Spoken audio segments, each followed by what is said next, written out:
Good afternoon, YouTube. My name is Jake Payne, and welcome back to my YouTube channel. Today is going to be a tutorial on the fast aerial. Now, the reason I'm doing this video is because I saw one poor soul in my comment section of my last video, which you should definitely go and watch, by the way. It's not like it has 7,000 views or anything. Yeah, some poor soul in the comments was like, can I get a fast aerial tutorial? So that's exactly what I'm going to be doing for you today, brother. My last, as you know, one of my last videos, my 45-degree flick tutorial, went insane. So, I mean, thank you to all of those who subscribed and watched that video. Left a like, commented, all the love you all. All 7,000 of you, that video was nuts. That's one of my favorite videos I've ever recorded as well. So let's see if we can repeat that with this video. But yeah, today I'm going to be bringing you the fast aerial tutorial. So the best way to practice this is going to be in free play. I'm going to show you the motion, and I'm also going to show you how to do it the most effective way possible. So I'm going to start out by showing you the way that if you're watching this video, you're probably doing it. So you're either doing it this way, which is a single jump, which is just slow, cumbersome. It's just not the most effective way you could be doing it. And there's also the double jump method that you're doing, which is more like this. These are definitely viable in the lower levels, but once you start getting higher, if you continue to use like an aerial like this, or just a single jump aerial, you're not going to find yourself beating many people to the ball and getting good 50-50s in the air. So the fast aerial is basically, but it's just the most effective way to get in the air, I guess. It's just that simple. So the motion to it is to hold back on the stick before you even jump. So if you are holding back on the stick before you jump, press A, and then your car is automatically going to pull back like so. I find a lot of people say that's the most effective method to doing it. I personally don't like it. I like jumping and then pulling back because it feels a bit more comfortable. But that's one thing that you're going to have to figure out on your own, whether you prefer holding and then jumping, or jumping and then holding back afterwards. So the next step is going to be to do your second jump. So the first thing I'm going to point out is you're going to want to do your second jump at an angle depending on where the ball is. So if the ball is closer to you, you're going to want to be tilted a bit further back, because you're going to want to go up a bit faster. Versus if the ball is further ahead of you, you don't want to jump. You're not going to want to like be as steep of an angle. Because what you don't want to end up happening is this: you don't want to end up going really high, but then have to go forward after. All that being said, you also don't want to have to go up and forward, but then end up having to go like this and just angle yourself up really hard. So neither of those are ideal. So the best thing you could probably do is going to be to just adjust your fast aerial according to where the ball is. So for example, if we were to bring the ball over here, right?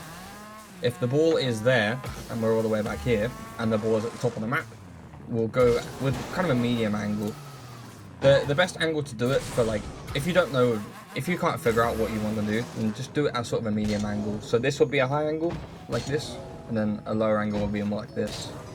So I'd recommend doing it at sort of like this angle, where it's sort of just in the middle. So the last step, so that's all the motions stuff. The last thing is to add the boost. So basically just boost through the whole thing. The boost is not complicated. You can, if you want to do kind of a slower aerial for whatever reason that may be, you can jump and then press boost at the same time. And the best way that I recommend actually doing that is to bind one of your free buttons to a different aerial that doesn't require your thumb. So me, for example, this is my control scheme. I have my boost set to RB. So that way I can press RB and A at the same time using two different buttons instead of mashing A and the jump button, because I have my arrow right as my B, which is kind of strange to some people. But honestly, I find it so comfortable having my boost on RB. It's just once you get used to it, it's just like, yeah, you'll see why you switched, because it's just like, it just feels so nice. Yeah, you want to just be boosting through the entire aerial, and then obviously double jumping at the angle. So to recap once more, you jump, hold back on the stick, so you're at an angle like this, and then you double jump again. I hope that explains it fairly nicely. What I'm going to do now is I'm going to go into custom training, not custom training, I'm going to go into all-star aerial training. This is one of the best ways for you to practice not only your aerial hits, but your fast aerials. This first shot I'm going to take is going to be an example of probably the aerial that you're doing if you're watching this video. It's just going to be a single jump aerial, so obviously that's quite slow, quite cumbersome. I mean, it'll work in the lower levels, but once you start getting a little bit higher, it's not obviously going to work as well. And right here we have the double jump aerial. It's considerably faster, but it's not the most effective aerial that you possibly could be doing. As you can see, there's a little bit of speed to it, but it's not quite as fast as the fast aerial. So the fast aerial is obviously the most effective form, so I'm going to do this now. As you can see, although I didn't hit the wall properly, it's significantly faster than the other two by quite a long shot. So the reason it's so effective is because even if you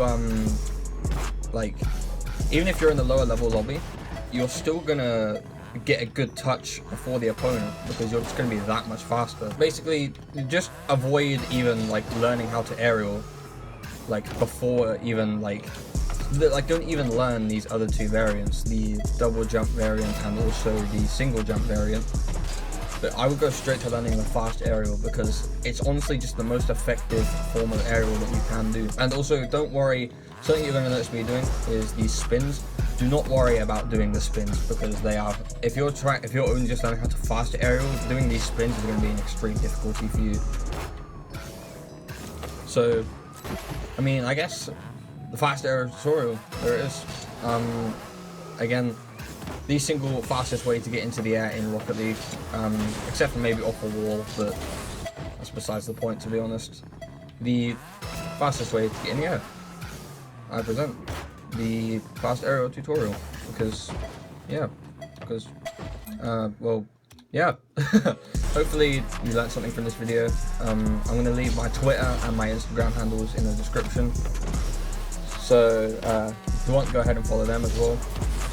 And please tweet me or send me videos on Instagram of you guys learning how to fast aerial and you hitting fast aerials in games, and telling me that you've worked off of my video to improve your fast aerials even. That would just be the most amazing thing to me. So yeah, thank you guys so much for the support recently. It's been really helping me out. It's making me stay motivated to do YouTube. I say that yeah, I haven't uploaded in around 3 months, until 2 days ago when I did that team montage with my friends. So yeah, once again, thank you guys so much for watching. Feel free to like, comment, subscribe. It doesn't hurt anyone, it's free. Yeah, well, thank you so much.